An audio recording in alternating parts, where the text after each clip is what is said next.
Actually, her family thinks that she went out to get toilet paper. She's a sneaky one, this one.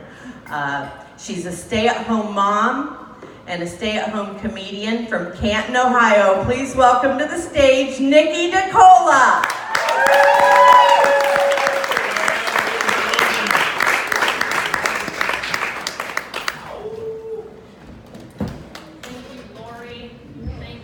Thank you. I'm not really sure what I was going for with this, but it still fits me. Doesn't quite button on the mom butt, but it's hiding the sweat right now, because I sweat everywhere. I was just trying to get a little street cred, I think, in Alliance. I just want to thank Greater Stark County and Summit for coming. Thanks for coming out. And wasn't that Jake funny? Jake from State Farm, I call him. Because the first time I saw him, he had khakis on.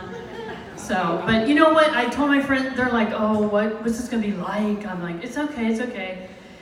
And then I knew somebody was going to say the M word. Knew he was going to say the M word. Midget. Knew he was going to say it. But... Well, I'm a stay-at-home mom. And I live in Canton with my husband and our son, and I want to move. I would love to find somewhere else to go for a while. My husband loves it. He loves our neighbors. He loves our house. He loves our neighborhood. We're not going anywhere. We've lived here the whole time we were married for 15 years, and he's not going anywhere. So I guess you can say I'm doing 15 to life in Canton. But I figured out why he can stay. It's because he gets to leave. He gets to leave whenever he wants. He just came home from like a week-long golf trip with his buddies. And now he's going again, he tells me. And I'm like, where's my break? When do I get to get a break? And he's like, hon, you remember you were just at your mom's for a week? Like, my dad died. Yeah, but your whole family was there and you got to spend all that time with your sisters. It wasn't a family reunion. We were on a death watch. He was like, remember they had that big buffet though? And you all got to go out to eat together. Like, are you talking about the funeral luncheon? That's my big break.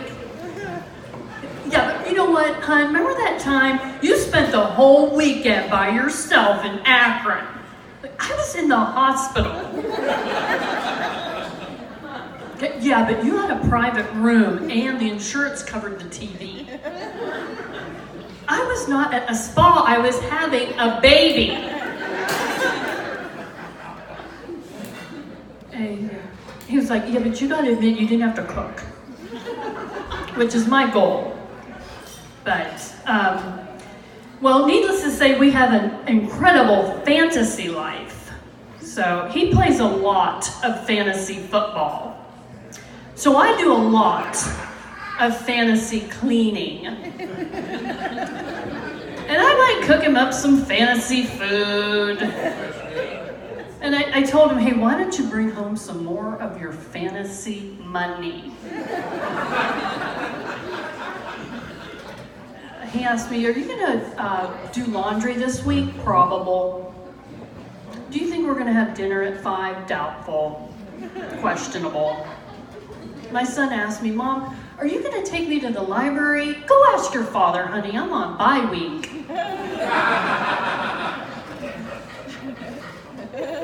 I'm gonna try to pick up a plumber on the waiver wire. We need a plumber. But, well, not everything we do is a fantasy. We do have a boy. And I don't care what anybody says. Boys are different than girls. A girl will sit and comb a Barbie head for hours.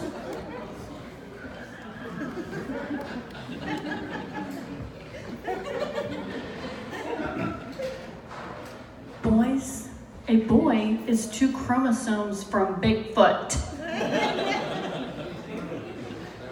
Well, we keep our Squatch indoors, and we got a lot of discipline issues. So I ended up going to a counselor, and I told the counselor, I'm just so tired of all the yelling.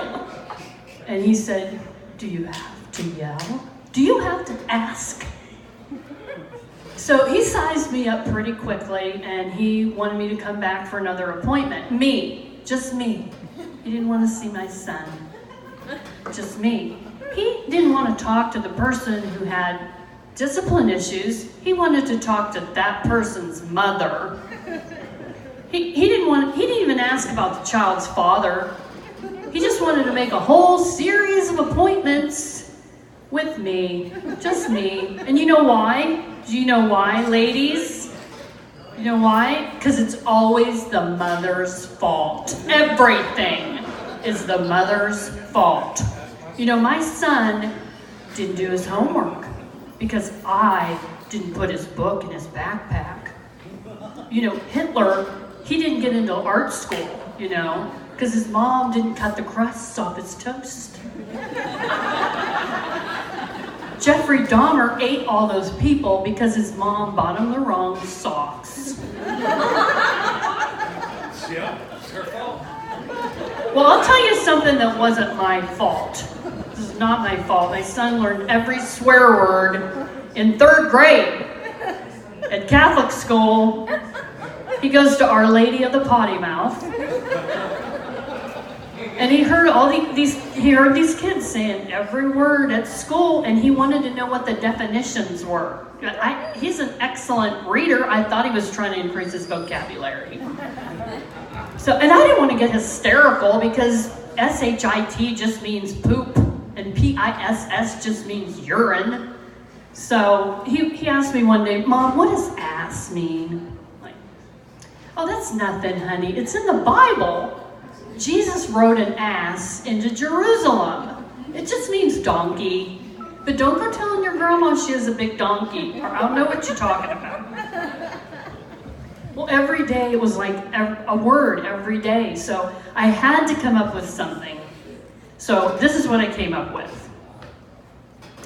Welcome to another episode of Swearword Theatre with your host, Mom. Today, kids, we're gonna break down the word bitch, which is really just another word for female dog, fox, wolf, or otter.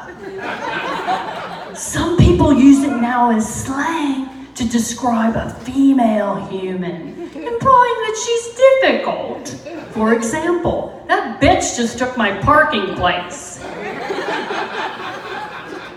More recently, it can be heard pronounced biatch. It also refers to someone who's subservient. And people have started calling male humans this. Such as, I'm gonna make him my bitch. It can also refer to conversations that are more like grumbling or complaining or whining. For example, oh crap, here comes Linda. All she does is bitch about her job. It can be used to describe almost anything nowadays that's unpleasant. For example, life's a bitch and then you die, kid. Well, there you have it. Tune in next week when we dive into Boston.